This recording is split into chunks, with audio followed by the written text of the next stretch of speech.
ચૂંટણી પંચ અને આચારસંહિતાના ઉલ્લંઘન મુદ્દે નેતાનો પ્રહાર, મહિલા કાર્યકર અને પ્રમુખ સાથે ધક્કામુક્કીનો લગાવ્યો આરોપ। ચૂંટણી પંચ દ્વારા આચારસંહિતા જાહેર કરવામાં આવી હોવા છતાં તેનું યોગ્ય રીતે પાલન ન થતું હોવાના આરોપ સાથે નેતાએ મીડિયા સમક્ષ વિરોધ નોંધાવ્યો હતો। તેમણે જણાવ્યું હતું કે આચારસંહિતા દરમિયાન કોઈ પણ પક્ષના કેમ્પેઇન કે સિમ્બોલના નિયમોનું કડક પાલન થવું જોઈએ, પરંતુ કાર્યકરો અને નેતાઓ સામે પક્ષપાતી વલણ દાખવવામાં આવી રહ્યું છે। વધુમાં તેમણે આરોપ લગાવ્યો કે તેમના સાથી સભ્ય પુષ્પાબેન અને પક્ષના પ્રમુખ સાથે ધક્કામુક્કી કરવામાં આવી હતી અને દાદાગીરીથી ચૂંટણી જીતવાનો પ્રયાસ થઈ રહ્યો છે। નેતાએ બંધારણના મૂલ્યો યાદ અપાવતા કહ્યું કે બાબા સાહેબ આંબેડકરે આપેલા બંધારણમાં ચૂંટણી પંચને સ્વતંત્ર અધિકારો અપાયા છે, પરંતુ હાલમાં ચૂંટણી પંચ પર દબાણ બનાવી લોકશાહીને દબાવવાનો પ્રયાસ કરાઈ રહ્યો છે। એટલે તમારો કહેવાનો મતલબ એ છે કે માજલપુરની ચૂંટણીમાં, બરાબર ને? સવાલ એ છે કે ચૂંટણી પંચ સ્વતંત્ર છે અને ચૂંટણી પંચે જાહેર કરેલું હોય કે આચારસંહિતા લાગી ગઈ એટલે સિમ્બોલ કંઈ બી દેખાવું જોઈએ નહીં।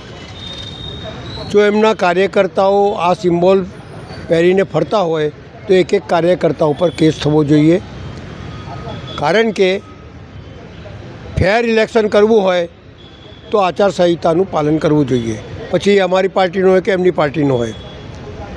પણ હવે તો મને એવું લાગે છે કે આચારસંહિતા પણ ખિસ્સામાં લઈને ફરતા હોય છે અને આચારસંહિતા જુએ છે। હું અમારા એક સાથી સદસ્ય પુષ્પાબેનને ધક્કામુક્કી કરી માર્યા, એમને અમારા પ્રમુખને પણ ધક્કામુક્કી થઈ।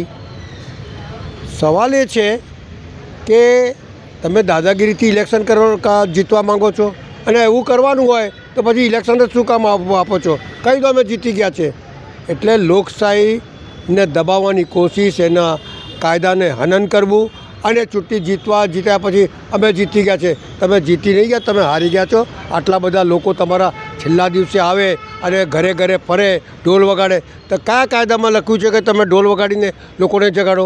કોઈ કાયદામાં નથી લખ્યું। પણ ઢોલ વગાડીને માણસો ભેગા કરી લોકોને દાદાગીરી કરવી, જબરદસ્તી લોકોને લઈ જવા, આ બધું શું દેખાય છે? બાબા સાહેબ આંબેડકરે જે સંવિધાન બનાવ્યું એની અંદર સ્વતંત્ર રાખ્યું છે ચૂંટણી પંચને। એ સ્વતંત્રતાની અંદર કાયદા બી એમને આપ્યા છે અને અધિકાર બી આપ્યા છે।